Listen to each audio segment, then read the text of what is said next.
We have come to the end of this year. और हम साल के अंत में आ चुके हैं. Hardly 1 week is left. सिर्फ एक हफ्ता बाकी रह गया है. And so soon this year has passed. और बहुत जल्दी ये साल निकल गया. And there has been this epidemic, pandemic of corona. और ये महामारी भी इस समय में चली, corona. There was a first wave, second wave. पहली लहर आई, दूसरी लहर आई. And now we are going to think that the third wave is coming from Omicron. और अब ऐसा लग रहा है कि जो ओमिक्रॉन है, थर्ड जो वेव है वो आने वाली है. And we can always wonder why these things are happening. और हम हमेशा सोचते हैं कि ये सब चीजें क्यों हो रही है. The whole world also is waiting for this virus to go. और सारा संसार इंतजार कर रहा है कि ये जो वायरस है वो जल्दी चला जाए.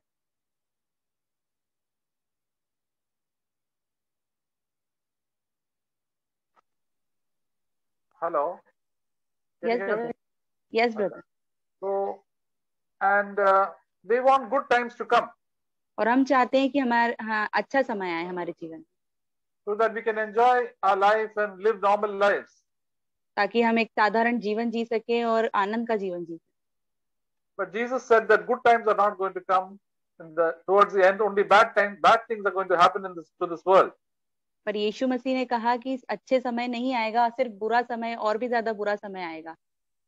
So many believers also are fasting and praying that this coronavirus will be killed and it will go away quickly. और बहुत सारे विश्वासी भी है जो उपवास करके प्रार्थना कर रहे हैं कि कोरोना वायरस चला जाए और खत्म हो जाए. But the Lord says that we have to take care of our own lives and we have discernment.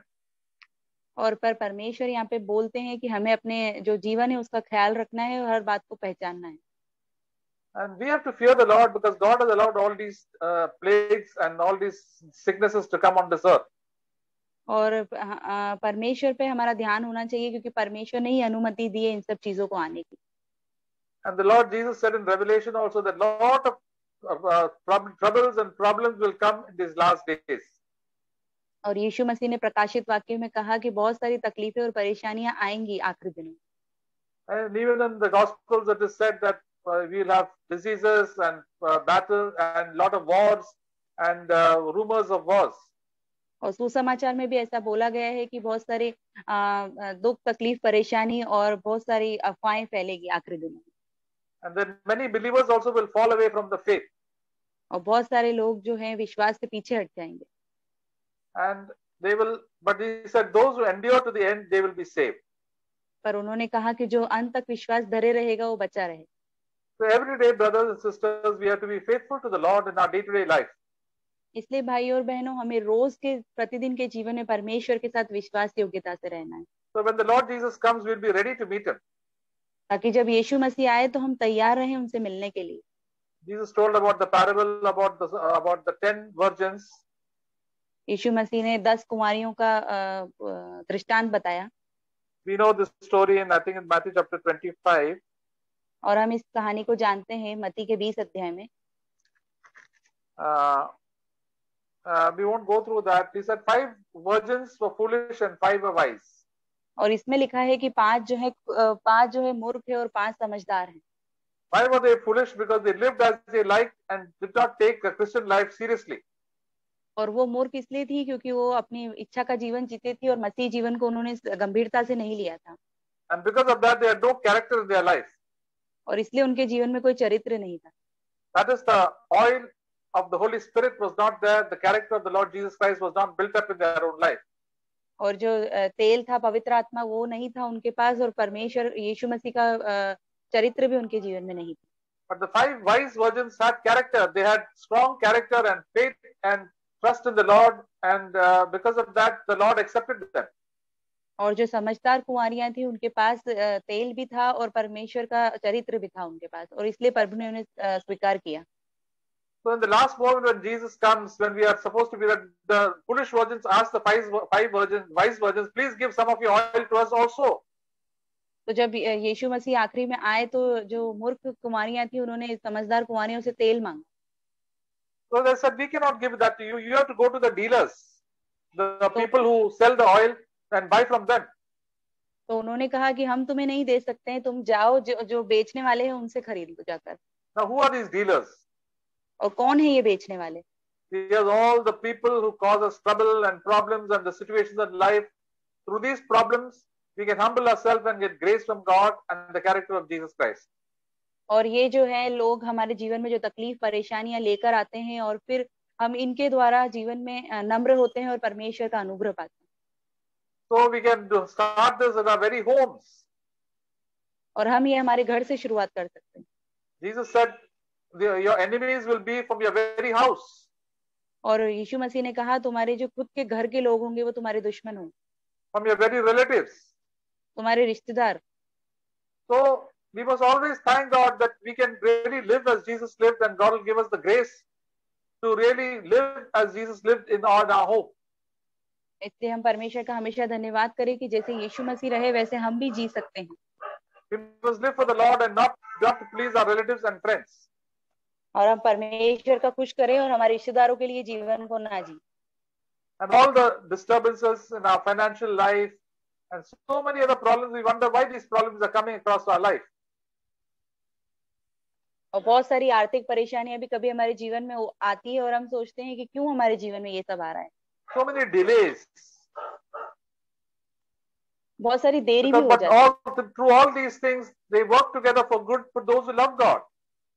और जो लोग परमेश्वर से प्रेम रखते हैं ये सब बातें उनके लिए मिलकर भलाई उत्पन्न करती है। They are not getting fed up. They are not saying, Lord, why are these things come? Please take me away from these problems. वो लोग परेशान नहीं होते, वो ये नहीं कहते कि प्रभु ये सब क्यों आ रहा है मेरे पास से, इसे दूर ले जाइए। Every day God gives us certain problems, and that we have to be faithful to live as Jesus lived. और रोज हमारे जीवन में कुछ परेशानियां आती है और हमें विश्वास योग्यता के साथ जैसे यीशु मसीह रहे वैसे हमें जीना है। And then when we are faithful to that, we will meet the Lord. और अगर हम विश्वास योग्यता से रहेंगे तो हम प्रभु से मिलेंगे। If we are not faithful, we will keep on grumbling and complaining and do all sorts of sin. अगर हम विश्वास योग्यता से नहीं रहेंगे तो हम कुड़कुड़ाएंगे, बड़बड़ाएंगे और पाप करेंगे। Jesus said in the last days that these two sins will be the most: anger, hatred, jealousy, and also sexual sin. और यीशु मसीह ने कहा आखिरी के दिनों में लोग एक दूसरे से नफरत रखेंगे, कड़वाहट रखेंगे और लैंगिक पाप होंगे। And when God gives His own children the grace, the help to overcome these things, because they are humble and ask God for help. और प्रभु यीशु मसीह अपने बच्चों को देते हैं मदद और अनुग्रह इन सब बातों से बाहर निकालने के लिए। But those who grumble and complain don't get any help from the Lord. पर जो लोग कुड़कुड़ाते हैं और बड़बड़ाते हैं परमेश्वर से मदद नहीं पाते हैं। So we can be a foolish virgin or a wise virgin. या तो हम समझदार कुंवारी के जैसे हो सकते हैं या फिर मूर्ख कुंवारी के जैसे। Jesus told about the foolish man and the wise man. प्रभु ने एक मूर्ख व्यक्ति के बारे में कहा और एक समझदार व्यक्ति के बारे में कहा। So the foolish man did not obey the commandments of the Lord and just wanted to do all sorts of ministry and all other things, but the wise man obeyed what the Lord said and His commandments. जो मूर्ख व्यक्ति था वो परमेश्वर की इच्छा पे नहीं चलना चाहता था, वो खुद जो चाहता था वो खुद की सेवकाई और वही सब करना चाहता था, परंतु जो बुद्धिमान मनुष्य था वो परमेश्वर की इच्छा के ऊपर चलना चाहता था। Many foolish believers just want to impress everybody that they are spiritual and they want a name from everybody, but the wise people just are faithful and they don't want any name. और जो बहुत सारे मूर्ख विश्वासी होते हैं वो खुद के नाम कमाना चाहते हैं, पर जो समझदार होते हैं वो खुद के नाम को नहीं कमाना चाहते। There are many believers who just want to go for meetings and attend meetings in the lockdown period. और बहुत सारे विश्वासी ऐसे हैं जो इस लॉकडाउन के समय में भी बस बहुत सारी सभाओं को, मीटिंग को अटेंड करना चाहते हैं। They are not happy with Zoom meetings. और उनको अच्छा नहीं लगता है Zoom मीटिंग में। They said we must have a proper meeting with all the singing and all the eating and all the preaching and meeting each other. और वो बोलते हैं कि हमें बिल्कुल सही तरीके से सारी सभाएं चाहिए जिसमें स्तुति हो, आराधना हो, खाना हो, सब कुछ। And all the Christian activity. और सारी जो मसीह गतिविधियां होती है वो। So much of Christian activity has come down now during the lockdown. और इस लॉकडाउन के समय में बहुत सारी जो मसीह गतिविधियां हैं वो कम हो गई हैं। This is because God wants us to concentrate on our own personal lives and our hidden lives and to cleanse our hearts from all sin. क्योंकि परमेश्वर चाहते हैं कि हम हमारा व्यक्तिगत जीवन देखें, हमारा छुपा हुआ जीवन देखें और सारे पापों से निकलकर बाहर आएं। And one day when Jesus comes, he will find out whether we have been prepared or not. और एक दिन जब यीशु मसीह आएंगे तो वो देखेंगे कि हम तैयार हैं या नहीं, Or we are just wasting our time criticizing and fault finding and be very unhappy. और क्या हम यही अपना हमारा समय बर्बाद कर रहे हैं एक दूसरे की गलतियां निकाल के और एक दूसरे की आलोचना करके। Jesus said in the last days some will rise and some will fall. यीशु मसीह ने कहा कि आखिरी दिनों में कोई लोग खड़े हो जाएंगे और कोई गिर जाएंगे। So we should encourage one another every day. तो हमको एक दूसरे को रोज प्रोत्साहित करना है। Whenever we have opportunity, encourage others to be firm to the Lord and not to compromise. और जब भी आपको मौका मिले आप एक दूसरे को प्रोत्साहित करें कि परमेश्वर के लिए खड़े रहें और गिरे ना। There is a beautiful song which I had heard more than 40 years back about what this brother was singing. This is "Don't take your hand off the plow." और ये 40 साल पुराना एक गीत है जो मैंने सुना कि अपना जो हाथ है वो हल से पीछे ना हटाए। It was sung by a person called Bill Lowry. और ये गाया गया है एक व्यक्ति के द्वारा, bill Lowry. And it was during his meetings I received the gift of tongues. और उन्हीं की सभाओं के द्वारा टाइम पे मैंने अन्य भाषा का वरदान पाया था। And God was so good and he was so on fire for the Lord. Sorry brother? God is so good to me because he was on fire for the Lord. वो परमेश्वर उस समय मेरे साथ भले थे। And he says that don't take your hand of the plow. So many people believers have gone back. उस समय उन्होंने कहा कि अपना जो हाथ है वो हल से पीछे नहीं हटाओ, बहुत सारे लोग जो है पीछे हट चुके हैं। Everybody wants a comfortable life in this world. बहुत सारे जो लोग होते हैं उनको एक आरामदायक जीवन इस दुनिया में चाहिए होता है। Jesus said, in this world you will have trials and problems and tribulations. और यीशु मसीह ने कहा इस संसार में तुम्हें दुख होंगे, क्लेश होंगे। So, but that's why we have to be prepared for tribulations, to face problems in our life every day. और इसीलिए हमें तैयार रहना है कि हर दुख, तकलीफ और परेशानी के लिए जो हमारे जीवन में आते हैं। So it is not a very unusual thing. So James says that you don't think. So Peter says that you must not think it is strange that all these problems are coming in your life. और पतरस ने कहा कि ये सब जो बातें तुम्हारे जीवन में आती है तो इससे तुम अचंभा मत करो। It is written here, I think it's 1 Peter chapter 1. पहला पतरस पहला अध्याय।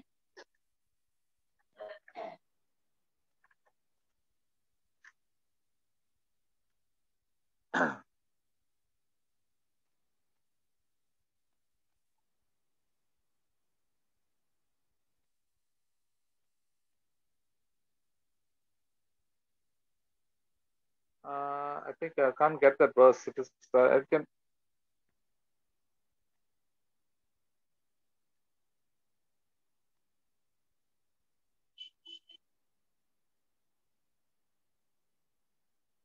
Yeah, chapter 4, 1 Peter chapter 4, verse 12.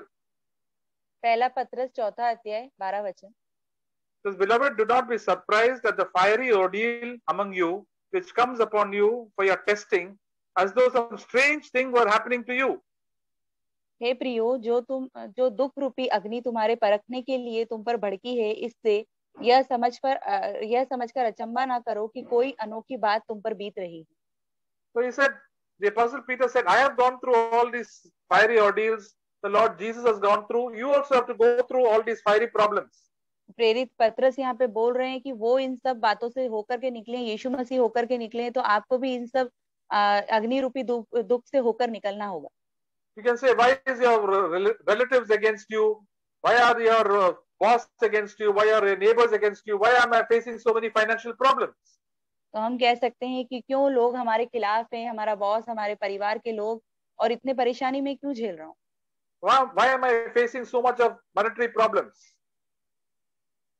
Sorry brother? Why am I facing so much of financial problems? क्यों मैं इतने सारे आर्थिक संकट से गुजर रहा हूँ? But he says, verse 11, but to the degree that you share the sufferings of Christ, keep rejoicing, so that at the revelation of his glory you may rejoice with exultation. 11 वचन में लिखा है 13 वचन, पर जैसे जैसे मसीह के दुख में सहभागी होते हो, आनंद करो, जिससे उसकी महिमा के प्रकट होते समय भी तुम आनंदित और मगन हो। Verse 14 says, if you are reviled for the name of Christ, you are blessed because the Spirit of glory and of God rests upon you. और 14 वचन, फिर यदि मसीह के नाम के लिए तुम्हारी निंदा की जाती है तो धन्य हो, क्योंकि महिमा का आत्मा जो परमेश्वर का आत्मा है तुम पर छाया करता है। If you follow Jesus Christ, you will face all sorts of problems in your life. A lot of people will be against you. अगर हम यीशु मसीह का पीछा करेंगे तो बहुत सारी परेशानी हमारे जीवन में आएगी, बहुत सारे लोग हमारे खिलाफ होंगे। You will not have many friends. बहुत सारे दोस्त नहीं होंगे हमारे। Even many believers will be against you. बहुत सारे विश्वासी भी हमारे खिलाफ होंगे। And these believers will be against you because they want to compromise with the world and want to live a comfortable life. और वो विश्वासी हमारे खिलाफ इसलिए होंगे क्योंकि वो समझौता करना चाहते हैं और एक आरामदायक जीवन जीना चाहते हैं। But we must suffer because we don't want to do our own will. We want to please the Lord. और हमें परेशानी होती है क्योंकि हम परमेश्वर की इच्छा को पूरा करना चाहते हैं, हमारी खुद की इच्छाओं को नहीं। But verse 15 says, but no means let any of you suffer as a murderer or a thief or an evildoer or a troublesome meddler. 15 वचन, तुम में से कोई व्यक्ति हत्यारा या चोर या कुकर्मी होने या पराये काम में हाथ डालने के कारण दुख न पाए। But sometimes as Christians we can suffer because of all the bad habits that we have. और कई बार मसीह होने पर भी हम बहुत सारी चीजों को भुगतते हैं क्योंकि हम गलत काम करते हैं।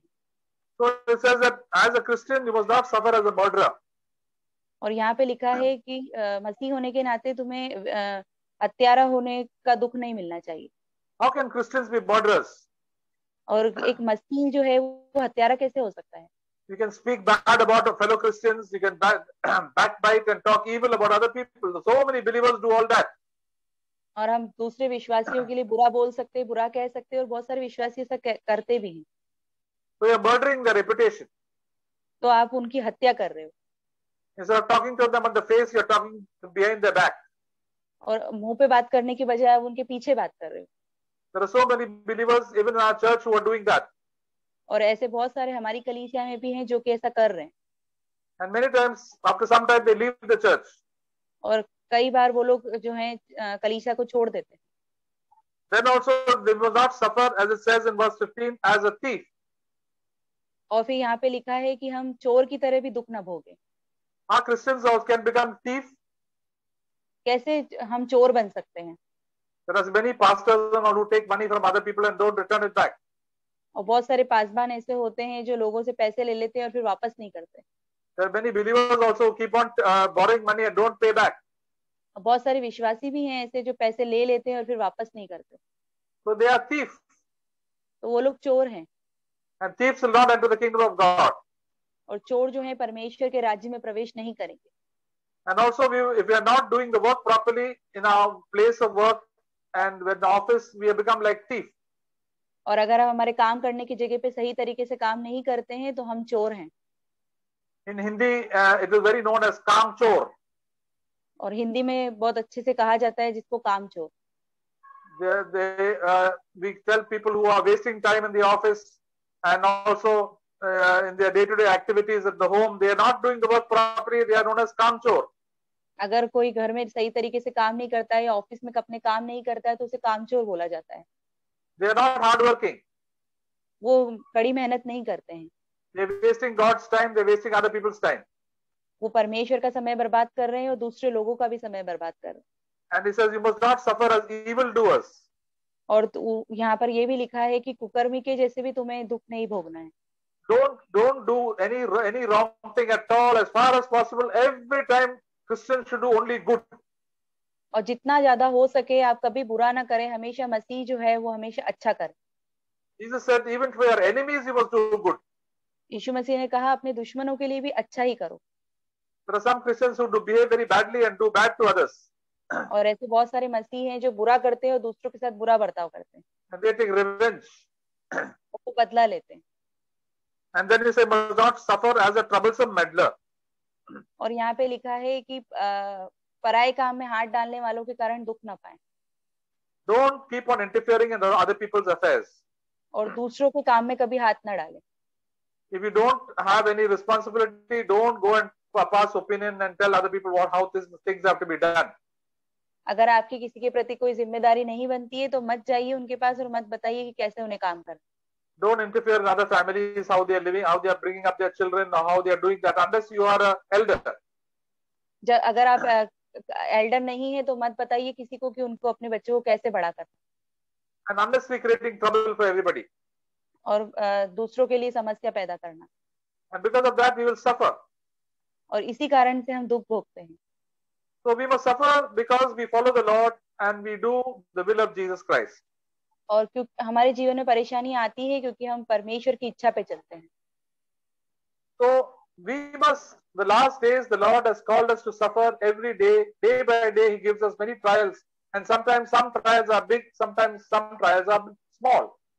तो यीशु मसीह ने हमें आखिरी दिनों में बुलाया है ताकि हम बहुत सारे कठिन परिस्थितियों में से होकर गुजरे. कुछ परेशानियां बड़ी होती है, कुछ छोटी होती है. But and if we are not able to face these small trials in our life every day, how will we face the big trials that are going to come? अगर आप छोटी छोटी तकलीफ और परेशानी को नहीं झेल पाएंगे तो बड़ी चीजों को कैसे आप झेलेंगे फिर? In the book of Jeremiah chapter 12 verse 5, यिर्मयाह 12 अध्याय verse 5.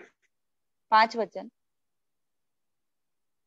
So God told Jeremiah that if you have run with footmen and they have tired you out, how then can you compete with horses?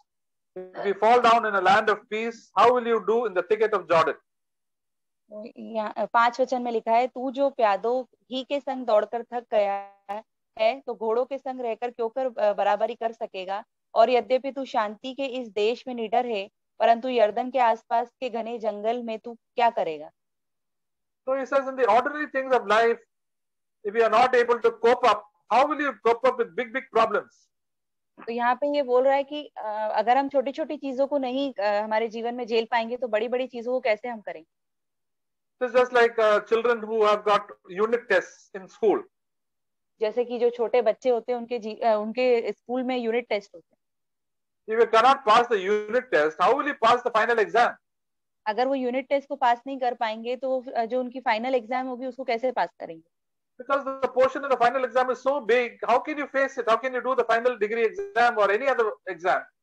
क्योंकि जो पढ़ने के लिए उनके पास हिस्सा होगा वो बहुत ज्यादा होगा उनकी final exam. So the Lord wants us to be faithful and have victory in the small problems that God gives us day to day in our homes, in our workplaces, in the church, and with people, so that when the big problems come, we can face it very well. तो परमेश्वर चाहते हैं कि छोटी छोटी परिस्थितियों में, हमारे घर में, हमारे ऑफिस में, कहीं पर भी हम जय पाएं सारी चीजों के ऊपर, ताकि जब बड़ी चीजें आए तो हम उन्हें झेल सकें. So Jesus never promised an easy life for all of us. तो यीशु मसीह ने कभी वादा नहीं किया कि कोई हमारे पास एक अच्छा आसान जीवन. Our Christian life is like a war. हमारा जो मसीह जीवन है एक युद्ध के समान. The devil is always around us trying to attack us, but we should defeat him. और शैतान हमेशा हमारे आसपास होता है कि वो हमारे ऊपर आक्रमण करे, पर हमें उसे हराना है. Because the apostle Peter says in 1 Peter chapter 5, be sober and be vigilant. 1 Peter chapter 5 will turn. पहला पत्रस 5वां अध्याय.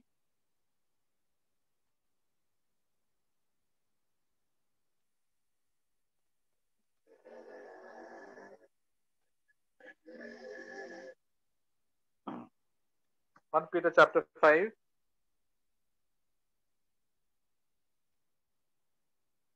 Verse 8. पहला पत्रस 5वां अध्याय 8 वचन. Be sober, spirit, and be on the alert. Your adversary, the devil, prowls about like a roaring lion, seeking someone to devour. सचेत हो और जागते रहो, क्योंकि तुम्हारा विरोधी शैतान गरजने वाले सिंह के नाई इस खोज में रहता है कि किसको फाड़ता है. So we have to be of a sober spirit, means we not have to take life very easy and stop praying and reading the word of God. और हमेशा हमें सचेत और जागते रहना है. इसका मतलब ये है कि हमेशा परमेश्वर के वचनों को हम पढ़ते रहें और अपने जीवन को साधारण तौर पे ना लें. Because the devil is waiting to attack us through all his demons and through the bad people around us. क्योंकि जो शैतान है वो आक्रमण करने के लिए बैठा है बहुत सारे अलग अलग लोगों के द्वारा. And many believers, because we are very lazy and we don't are alert, he destroys our lives. और बहुत सारे हम विश्वासी जो हैं हमेशा बहुत आलसी होते हैं, इसलिए वो हमारी जिंदगी को बर्बाद कर देता है. But we are said in verse 9, we resist him firm in the faith, knowing that the same experiences of suffering are being accomplished by your brethren who are in the world. नवा वचन, विश्वास में दृढ़ होकर और यह जानकर उसका सामना करो कि तुम्हारे भाई जो संसार में हैं ऐसे ही दुख भोगते रहे. So you also are not just facing this. All the brothers and sisters in Christ are facing lots of problems, and they are overcoming it, and you also overcome. और सिर्फ आप ही ये सब दुख नहीं भोग रहे हो, जितने भी मसीह भाई बहन हैं उन सब ये सब दुख वो लोग भोग रहे हैं और वो सब इस पर जय पाए हैं और आप भी पाओगे. And we can overcome by praying regularly. और हम जय पा सकते हैं प्रार्थना करके. Jesus said in the last days, Luke chapter 21. लूका 21 अध्याय verse 34. 34 वचन. It says, be on your guard that your hearts may not be weighted down with dissipation and drunkenness and the worries of life, that the day may come upon you suddenly like a trap. इसलिए सावधान रहो, ऐसा ना हो कि तुम्हारे मन खुमार और मतवालेपन और इस जीवन की चिंताओं से सुस्त हो जाए और वह दिन तुम्हारे पास फंदे के नहीं अचानक आ पड़े. So suddenly the day of Jesus Christ will come suddenly for those who are just taking life very easy. और जो अपने जीवन को साधारण तौर पे ले रहे हैं उनके पास यीशु मसीह का दिन अचानक से आ जाएगा. This is just like children who do not prepare for the exam. So suddenly the exam has come and they are not prepared and they fail. और ये उसी तरह से है जैसे जो बच्चे होते हैं वो अपने एग्जाम के लिए तैयारी नहीं करते और अचानक से परीक्षा आ जाती. And we also can fail because we are not prepared. We are living in sin and the worldly pleasures. और हो सकता है कि हम भी तैयार ना हो क्योंकि हम पाप में जी रहे हैं और इस संसार की अभिलाषाओं में जी रहे हैं. All this will come, in verse 35, Jesus said, but will come upon all those who dwell on the face of this earth. 35 वचन, क्योंकि वह सारी पृथ्वी के सब रहने वालों पर इसी प्रकार आ पड़ेगा. All those who dwell on the face of this earth, they are minding the earthly things more than heavenly things. और जितने लोग इस संसार में रह रहे हैं वो सब लोग जो हैं इस पृथ्वी पर की वस्तुओं पर ज्यादा मन लगाते हैं बजाय कि स्वर्गीय वस्तुओं पर. All the time they're thinking about eating and drinking and clothes and going for holidays and all the time. और हर समय वो लोग खाना पीना इधर उधर जाना घूमना इधर इन सब बातों में लगे रहते हैं. And lot of entertainment. और बहुत सारा मनोरंजन. During this Christmas time and Easter and New Year time, everybody wants to enjoy themselves. और ये जो क्रिसमस का समय है, नए साल का समय है, इस समय सब लोग आनंद उठाना चाहते हैं. They don't want to remember God. They just want to have a lot of enjoyment and travel here and there and eat and drink. वो परमेश्वर को याद नहीं करना चाहते हैं, बस वो खाना पीना इधर उधर घूमना चाहते हैं. Verse 36 says, but Jesus said, these are the words of the Lord Jesus, but keep on the alert at all times, praying in order that you may have the strength to escape all these things and stand and about to take place and stand before the Son of Man.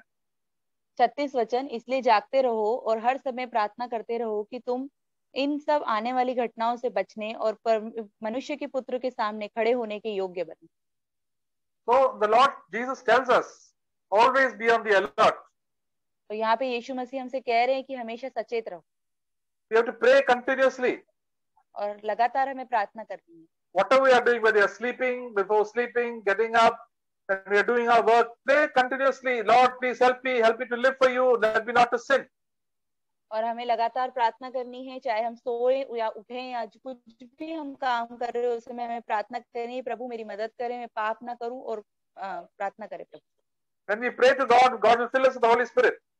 जब हम प्रभु से प्रार्थना करेंगे तो प्रभु हमें पवित्र आत्मा से भरेंगे. And then we will get the strength of the Lord, the peace of God and the joy of God in our life. परमेश्वर का सामर्थ और परमेश्वर की शांति और आनंद हमारे जीवन में होगा.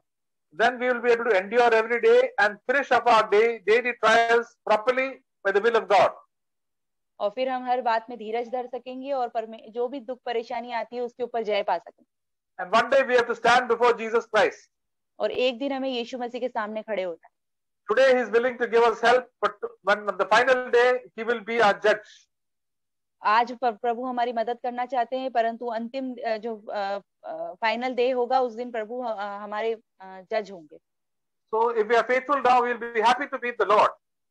अगर हम आज विश्वास योग्य होंगे तो हम प्रभु से मिलने के लिए खुश होंगे.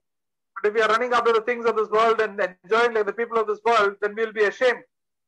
अगर हम इस संसार के लोगों की तरह इस संसार की वस्तुओं के पीछे भागेंगे तो परमेश्वर के सामने हम शर्मसार होंगे. So, brothers and sisters, you and I have to stand before the Lord. तो भाइयों और बहनों, हमें, मुझे और आपको परमेश्वर के सामने खड़ा होना है, And we have to encourage people also to stand before the Lord.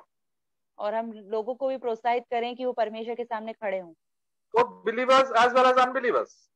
विश्वासियों को भी और साथ में अविश्वासियों को भी। And tell them the gospel. उनको सुसमाचार बताएं। The gospel is repent from your sin and have trust in God, faith in God. और सुसमाचार ये है कि अपने पापों से मन फिराएं और परमेश्वर पे विश्वास रखें। Very simple. बहुत ही आसान।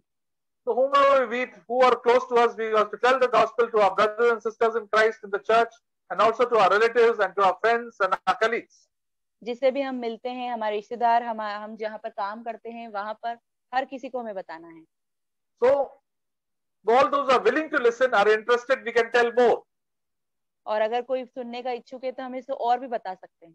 If they are not interested, don't run after them. We can only pray for them. अगर वो सुनने के इच्छुक नहीं है तो हम उनके पीछे ना पड़े, हम उनके लिए प्रार्थना करें।